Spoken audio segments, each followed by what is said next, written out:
بسم اللہ الرحمن الرحیم نحمد ونصلی ونسلم علی رسولہ الکریم وعلی آلہ وصحبہ وازواجہ وآل بیتہ اجمعین اللہم صلی علی محمد وعلی آل محمد عدد کل حرف کتب ویکتب الی ابد العابدین ودہر الداہرین یا ارحم الراحمین یا رب العالمین اما بعد درود شریف پڑھ لیجیے۔ میرے محترم دوستو بزرگوں، حضور اقدس صلی اللہ تعالی علیہ وسلم نے ارشاد فرمایا کہ سورہ اخلاص تعدل ثلث القرآن، 1/3 قرآن کے برابر ہے۔ قرآن کریم میں 30 سپارے ہیں، تو اگر اس کو 3 جگہ تقسیم کریں تو 1/3 10 سپارے بن گئے۔ تو نبی کریم صلی اللہ تعالی علیہ وسلم نے سورہ اخلاص کی فضائل میں یہ بات ارشاد فرمائی کہ جس نے ایک دفعہ قل واللہ احد پڑھ لی تو اسے 10 سپارے پڑھنے کا اجر ملے گا۔ یہ 1/3 قرآن کے برابر ہے، اور 3 دفعہ پڑھیں تو پورے قرآن کے برابر اجر مل جائے گا۔ تو میرے بھائیوں، 3 دفعہ سورہ اخلاص پڑھنے میں اگر ہم بہت اطمینان سے بھی پڑھیں تو مشکل سے 1 منٹ خرچ ہوگا، اس سے زیادہ تو نہیں ہوگا۔ تو 1 منٹ کی محنت پر پورے قرآن کریم پڑھنے کا اجر اگر مل جائے تو یہ اس امت پر رب کا خاص کرم ہے یا نہیں ہے؟ کتنا بڑا انعام ہے۔ نبی کریم صلی اللہ تعالی علیہ وسلم حضرات صحابہ کو مختلف انداز سے بات سمجھانے کے لیے آپ مختلف مثالیں دیا کرتے تھے تاکہ صحابہ کے ذہنوں میں بات اچھی طرح جم جائے، بیٹھ جائے۔ ایک دفعہ آپ نے نماز پڑھائی، نماز پڑھا کے فوراً حکم دیا سارے بیٹھے رہیں اپنی جگہ پہ، کوئی نہیں جائے گا یہاں تک کہ میں تمہیں 1/3 قرآن پڑھ کے سناؤں گا۔ اب بتائیے، ہمارا زمانہ ہوتا تو مولوی امام صاحب کی چھٹی ہو جاتی کہ بھئی ہم کوئی فالتو ہیں، گھر ہمیں جانا ہے، کسی نے کاروبار دیکھنا ہے، کسی نے گھر میں دودھ لے کے جانا ہے، کسی کے گھر میں مہمان بیٹھے ہیں روٹی لے کے جانی ہے، کیا امام صاحب نے کہا جی میں 10 سپارے سناؤں گا بیٹھو، تو کتنا پھڈا ہو جاتا۔ اب صحابہ بیٹھ گئے تو حضور اقدس صلی اللہ تعالی علیہ وسلم نے اعوذ باللہ بسم اللہ پڑھی اور سورہ اخلاص کی 1 دفعہ تلاوت فرما دی اور کہا چلو بھئی اپنے اپنے گھروں کو لوٹ جاؤ۔ اب بتائیے یا رسول اللہ، آپ تو فرما رہے تھے 1/3 قرآن سنائیں گے، تو 1/3 قرآن تو 10 سپارے ہوتے ہیں۔ آپ نے فرمایا یہی تو بتانا چاہتا تھا کہ 1 دفعہ سورہ اخلاص 10 سپاروں کے برابر ہے، 1/3 قرآن ہے، جاؤ اتنا اجر مل گیا تمہیں، اب اپنے اپنے گھروں کو لوٹ جاؤ۔ تو بھئی کتنی پیاری بات ہے۔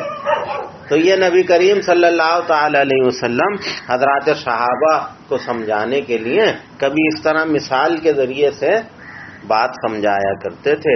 ایک دفعہ آپ نے فرمایا کہ بھئی تم میں سے کون ایسا ہے کہ جو رات کو سونے سے پہلے 1/3 قرآن پڑھ کے سویا کرے، یعنی 10 سپارے پڑھو پھر سو۔ یا رسول اللہ یہ تو بڑا مشکل کام بتا دیا آپ نے۔ کہا تم میں سے ہر ایک کر سکتا ہے، کوئی مشکل کام نہیں ہے۔ وہ کیسے؟ فرمایا کہ 1 دفعہ سورہ اخلاص پڑھ لو سونے سے پہلے، 1/3 قرآن کا اجر لے جاؤ، 10 سپاروں کا اجر لے جاؤ۔ تو بتاؤ ہر ایک کر سکتا ہے یا نہیں کر سکتا؟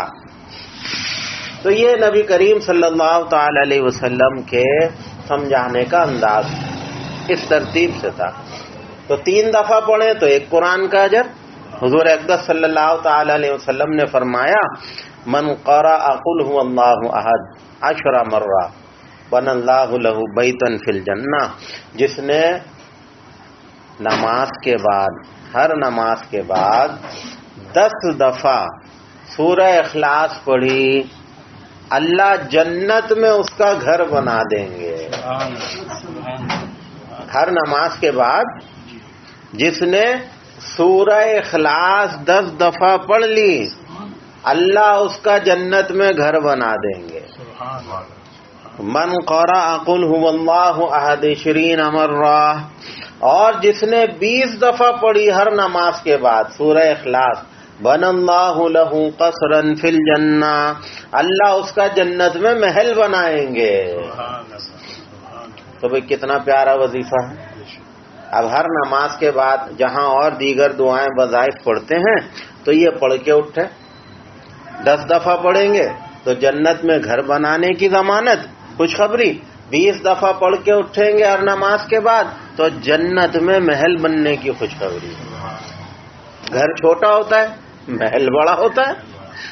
تو فرمایا 10 دفعہ پڑھو تو کم محنت ہے تو گھر لے لو، 20 دفعہ پڑھو گے زیادہ محنت ہے تو محل لے لو.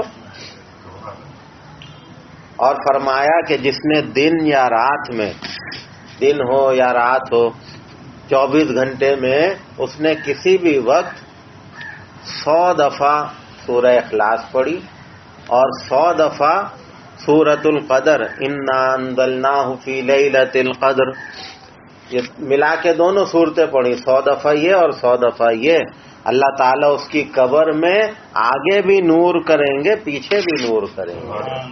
اس کی قبر میں آگے پیچھے نور ہوگا اور یہ نور پھر حشر میں بھی اس کے ساتھ ہوگا اور جنت جانے تک یہ نور اس کے ساتھ ہوگا. اب 24 گھنٹے سارا دن میں جب بھی اللہ فرصت کا وقت ملے، ٹائم ہو، اللہ کی توفیق ہو جائے تو یہ وظیفہ پڑھ لیا جائے.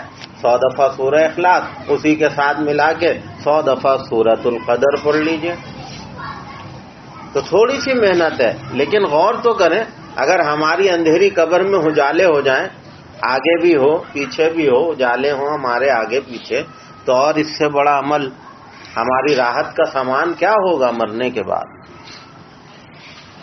حضور اقدس صلی اللہ تعالی علیہ وسلم نے فرمایا کہ جس نے روزانہ 200 دفعہ سورہ اخلاص پڑھی، اب یہ ایک الگ وظیفہ ہے کہ سورہ اخلاص کسی کو دل چاہ رہے، محبت ہو گئی سورہ مبارکہ سے، اس نے 200 دفعہ پڑھ لی، فرمایا اس کے 50 سال کے گناہ معاف ہو جائیں گے. تو 50 برس کے گناہ معاف ہو رہے ہیں جی. تھوڑی سی محنت ہے لیکن اجر و ثواب کتنا اعلیٰ. حضور اقدس صلی اللہ تعالی علیہ وسلم نے ارشاد فرمایا کہ جس نے، جو سونے کے لیے اپنے بستر پر آیا اور دائیں کروٹ لیٹ گیا اور 100 دفعہ اس نے سورہ اخلاص پڑھی. اب یہ تو روزانہ کا عمل ہے بھائی. آپ روزانہ بستر پہ جائیں گے، لیٹیں گے سونے کے لیے، دائیں کروٹ پہ لیٹ جائیں سیدھی طرف اور پھر آپ 100 دفعہ سورہ اخلاص پڑھ لیجئے.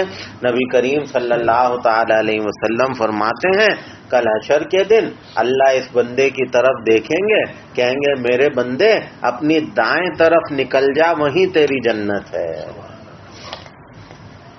تو کتنا بڑا انعام ہے بھائی. اللہ دیکھتے ہی فرمائیں گے سیدھی طرف چلے جاؤ، تمہاری منزل وہاں ہے. کتنے بڑے اجر ہیں، اللہ پاک کتنا کچھ عطا فرما رہے ہیں.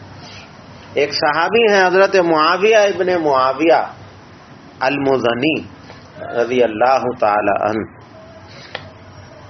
نبی کریم صلی اللہ تعالی علیہ وسلم غزوہ تبوک کے لیے، تبوک کے میدان میں ہیں جنگ لڑنے کے لیے. پیچھے مدینے میں ان صحابی کا انتقال ہو جاتا ہے تو جبرائیل آ کے آپ کو خبر دیتے. موبائل کا زمانہ تو تھا نہیں کہ فوراً ساری دنیا میں خبر ہو گئی بھائی فلانے صاحب کا انتقال ہو گیا. تو یہ سہولیات تو ہے نہیں، لیکن اس سے اچھی سہولت کیا ہے کہ اللہ فوراً فرشتے کو بھیج دیتے ہیں.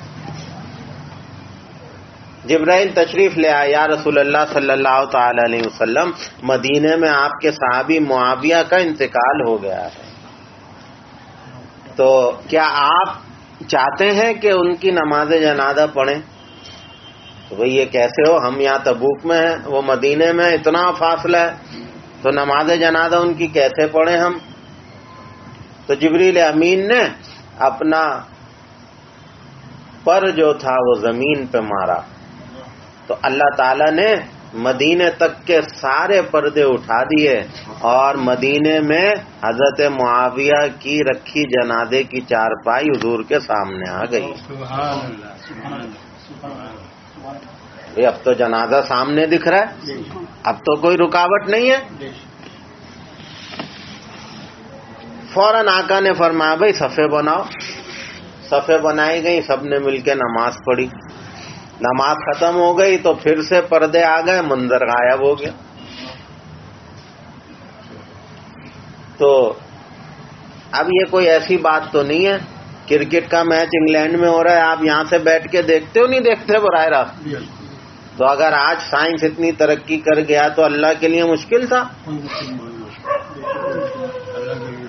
تو نبی کریم صلی اللہ تعالی علیہ وسلم نے پوچھا جبریل امین سے, اے میرے بھائی جبرائیل یہ تو بتاؤ کہ میرے صحابی کو یہ مرتبہ کیسے ملا کہ مرے وہ مدینے میں, جنازہ مدینے میں رکھا ہوا ہے, اور اللہ نے یہاں تبوک میں ہم سے ان کی نماز جنازہ پڑھوائی, تو یہ سعادت کیوں ملی؟ جبریل امین نے کہا یا رسول اللہ یہ سعادت اس لیے ملی ہے ان صحابی کو کہ وہ سورہ اخلاص سے محبت رکھتے تھے, چلتے پھرتے اٹھتے بیٹھتے یہی سورت ان کا وظیفہ تھی. مرنے کے بعد اللہ نے ان کو یہ انعام دیا کہ آپ اتنے فاصلے پر ہیں تبوک میں, لیکن اللہ نے کہا جنازہ تو میرا نبی ہی پڑھائے گا. تو اس سورہ مبارکہ کی برکت سے کتنا بڑا انعام ملا. تو یہ سورہ مبارکہ اللہ کو اتنی پسند ہے, اتنی پیاری ہے کہ جو اس سورہ مبارکہ سے محبت کرے گا اللہ اس سے محبت کریں گے. تو کتنے چھوٹے چھوٹے وظائف اس سورہ مبارکہ کے آپ کے سامنے آ گئے. اللہ تعالی ان تمام باتوں پر اخلاص کے ساتھ عمل کی توفیق عطا فرمائے.